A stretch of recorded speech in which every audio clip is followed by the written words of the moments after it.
Alrighty, what's up everybody? Jonathan here with Boston Collectors, and in today's video, is it worth the price? The Grand Inquisitor from the Obi-Wan Kenobi series. As always, the first thing we're met with is that price tag, and at $260, I have to admit, I expected a little bit more. I'm happy to see that it isn't over $300, but you know, $260, we can't argue with that, right? Before we really start breaking down the pricing and everything though, and seeing if it's worth that asking price, let's go ahead and do a little bit of housekeeping. Now, don't forget to apply your payment plan. Those can go up to 4 and the lowest amount going to 2. As usual, don't forget to apply that payment plan as well before checking out. Now, the expected to ship date is between October of 2023 and March of 2024. It's a very wide window. Ugh.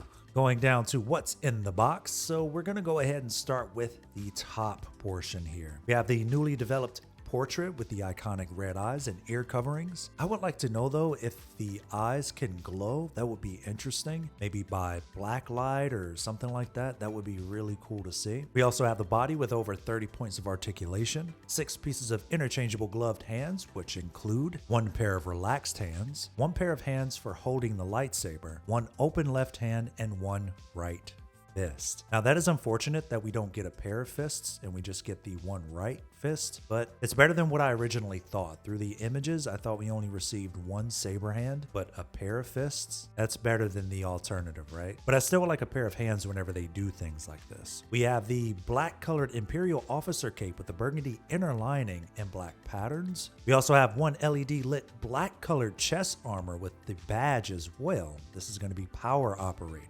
This makes me believe that the USB will have a multifunction, but again, I'm unsure.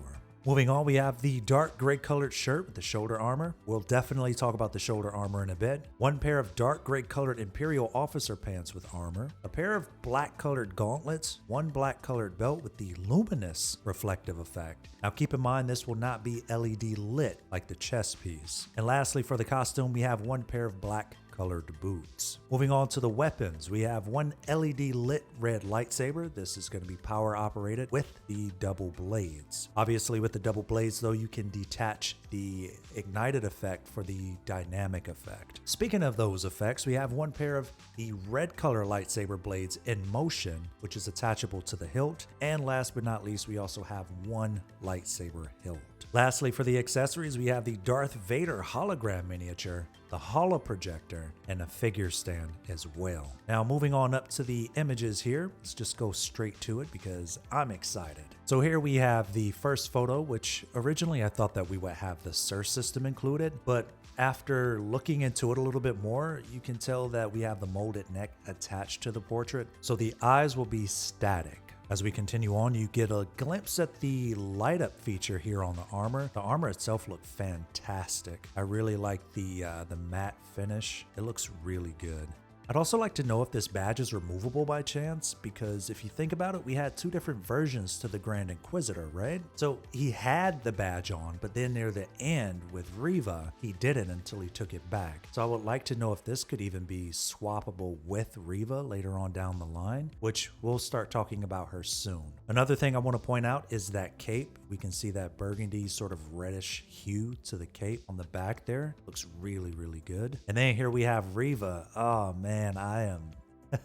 I am excited for that figure. She looks really good. I can't wait to see her in her entirety. But with this though, I would like to see them complete the rest of the Inquisitors as long as they have a live action portrayal, especially Trilla. I would love to see Trilla included. But altogether, they look phenomenal. Absolutely intimidating. And again, we get a better look there at his cape as well. The stitching, the tailoring looks phenomenal.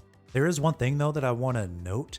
I would like to know why they chose the reflective paint job versus going with the light up features that we have here on Vader. I know that they're not equal, but it's just interesting that we have the reflective paint here, but we don't have the battery operated portions there or the light up portions, if that makes sense. I'm not really tripping about it though, because I feel like that may have restricted even more movement, as if this isn't enough in terms of the armor. I don't know, we'll see. So here we have the portrait. Now I know that this isn't necessarily really the exact likeness that we saw from previous films and Rebels and things like that, but it's not on Hot Toys. Hot Toys simply took what they saw from the show and they're making it into a 1/6 scale figure, so we can't put this one on them. I like it though. I'm not upset. This is just simply tighter, further away.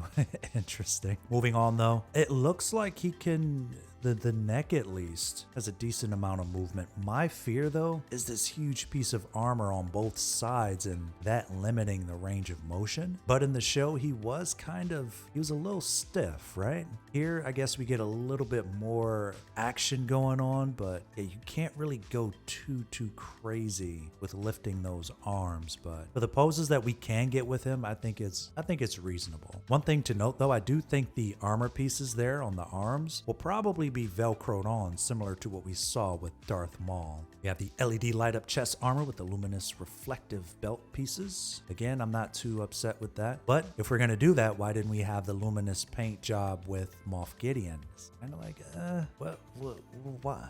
All right. Here we don't have a flight pole, which is understandable, right? We don't want to scuff all of this up, but we also didn't really see him jumping around either. We know that he can, but I'm not upset with them just giving us the crotch cradler for this one. The same image, just sort of zoomed out a little bit. And then we get another look at Reva. Wow, that's so cool. That is really cool. I cannot wait to see the final version to Reva. That is, I'm excited. I'm really excited for that. Again, I'm also really loving the design there on the cape on the inside. It looks really cool. Really, really nice. We have more light going on here instead of it being like too dark. Again, we get to admire the tailoring. We get to see more of the matte finish. It looks good. I don't have anything bad to say about this figure. I think what they took from the show and what they're putting right here, it looks good. I've got nothing bad at all to say about this. So now that we're here at the accessories page for $260, let's see what we get. So we have the light up chest piece, right? Now